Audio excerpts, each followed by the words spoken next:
Welcome to Jack's Munch, and today we are going to make a vegan sweet potato katsu curry. Let's go. First step, make the vegan katsu curry sauce. So we're going to grate 3 plants. So we've got a carrot, which adds sweetness and bulk to the sauce, a potato to add starch and thicken up that sauce, and then an apple to add sweetness to the sauce. Once you've grated your vegetables and fruit, put on a plate and then put it to the side to use later on. Quick tip on how to cut an onion. I'm going to show you real quick so you're not crying and tearing up when you're cutting your onions. So cut in half and do this to your onion, then slice and do it twice like that, and then you can cut into cubes. So that's pretty simple. Hopefully you beat the onion and you don't cry. Quick tip on garlic, you want to smash like this and it'll be easy to peel. Cutting it, we're going to do the same as we did with the onion. We're going to slice like this, then slice in a single plane underneath and chop. Easy. Garlic to the side, and let's get on with the ginger. Quick tip, you can easily peel ginger with a teaspoon. Look at this, it's just coming straight off. Straight off. Let's do this. Roughly chop your ginger. Now ginger's going to add that spicy aroma to your sauce. It's going to add a little bit of pepperiness and sweetness. Same with the garlic, it's going to add some real good fresh flavors. So I'm using rapeseed oil to fry my garlic and ginger, but you can use any oil you want. Coconut, olive oil, up to you guys. So now when frying our garlic, ginger and onion, we want to keep this on a low heat so it becomes nice and golden and diffuses all the flavors out. We don't want it to burn. When it burns, ginger and garlic taste bitter, so you don't want that. Next step is to add your carrot, apple and ginger that we grated before, and this is really going to add some sweetness to the sauce, and it's going to add the body, it's going to add some thickness to the sauce with the potato starch. Now I'm using these Kalo organic veg stocks. I absolutely love these, but you can use any veg stock you like. You don't have to use this one. I like this one because they're organic, gluten-free, low in salt. Add 100 ml of hot water to your mixture and mix, then add another set of 100 ml. So the stock cube, we're just going to add an extra layer of taste to this beautiful sauce. When adding the veggie stock cube mixture, we want to add this at 50 ml at a time. We don't want to pour all of it at once, just so it's easier to mix. Now with soy sauce, we're going to add a little bit at a time throughout the whole duration, just to get the right taste. So you're going to have to test it. Now I'm going to add more water just to make the sauce runnier. To make your authentic sauce, your katsu sauce, I really suggest to get these tasty Japanese curry mix stock cubes. These are going to add really the authentic taste to your katsu sauce. You can get these from South Asian Oriental supermarkets. They'll definitely have them. You just have to ask in which aisle. looks like chocolate. Look at it, it's like, you don't want to try a bit of this. When it's like in this form, it tastes like weird. Yeah, so don't eat it, because I made a mistake. I was like, yeah, this looks kind of tasty. Looks a little bit like chocolate, but no, didn't turn out that way. So as you can see, I put the curry stock cubes into a sieve, and I'm just using the water from the sauce to melt it through so it's nice and consistent. It's not lumpy or anything. You don't want any lumps. You want it nice and silky. You have 2 options now. You can either keep it as it is or blend it. Now I prefer the look of it when it's blended. Plus I feel like when you blend it, you get more of the flavors integrated together. Yeah, so it's up to you guys. You can have it lumpy or you can have it silky like this. So before adding any soy sauce, give it a taste. Is it salty enough? If it's not, then add soy sauce.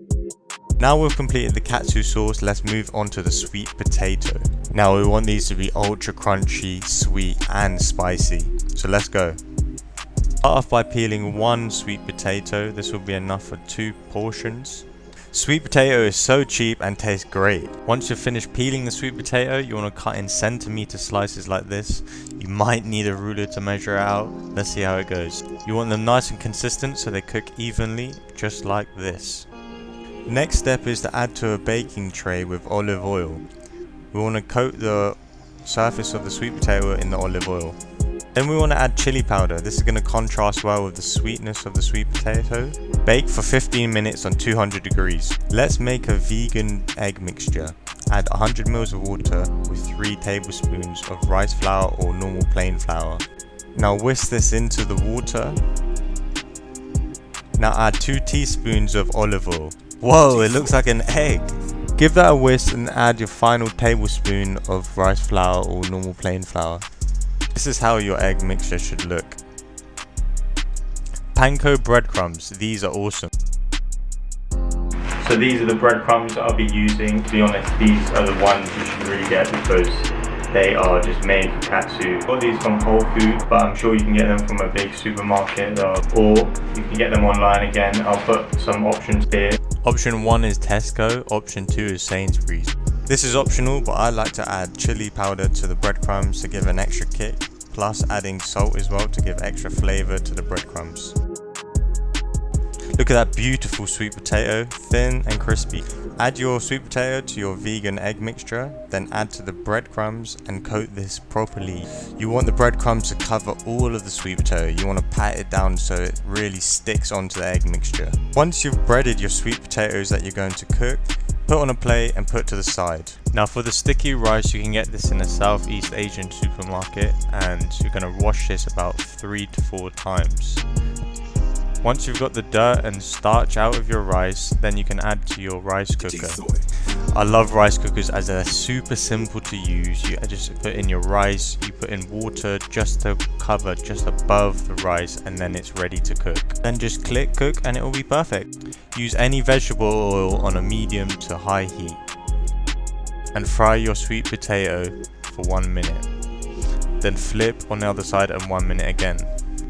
Look how golden that looks. It looks super crunchy and golden, just how you want it. Now carefully cut this into slices and start prepping your salad. We've got lettuce and spring onion. Your sticky rice should be perfectly cooked now. Add that to a bowl and add to another bowl to start molding the shape. Just like this.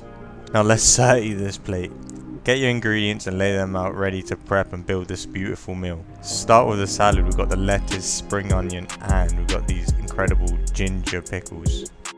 Now these are the best. I love them. When I go to Wagamama and see these on my plate, I'm like, yeah, give me more. I always request more because I absolutely love these. And you put these on your salad. You can find these in an Asian supermarket, Southeast Asian supermarket, and maybe in like Sainsbury's, Tesco, the World Food section.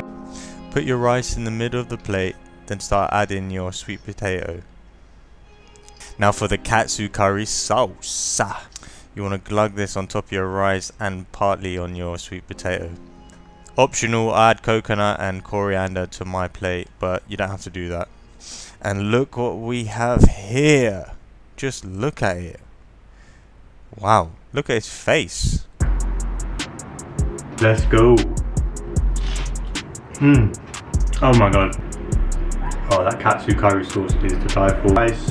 We've got some of the pickled ginger and some sweet potato with the crispy bits. Hey guys, thank you for getting to the end of the video. If you like the recipe, this katsu recipe, please hit the like button, subscribe, because I'm bringing out one new video every Sunday. I love food. If you love food as well, please subscribe, like the video, share with your friends. See you next time.